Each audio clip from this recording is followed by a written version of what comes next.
بسم الله الرحمن الرحيم. السلام عليكم ورحمة الله وبركاته.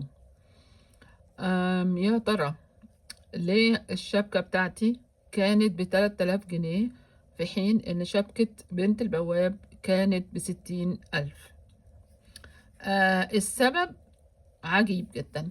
السبب هو إنه إحنا كلنا خلينا جدي الله يرحمه هو اللي يتكلم في التفاصيل ده، علما بإنه العريس من نفس العيلة، مش غريب يعني.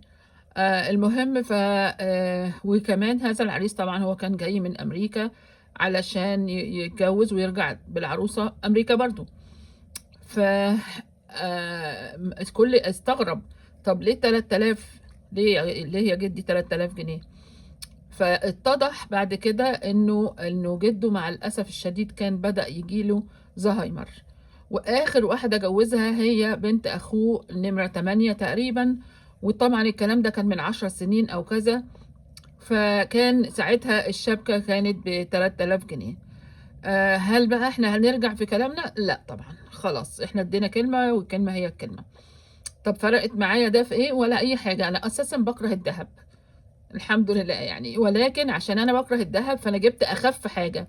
فاخف حاجه طلعت قطع كتيره. فيوم ما جينا في الخطوبه ان الصندوق مليان بقى، والناس مش شايفين، هم بعيد.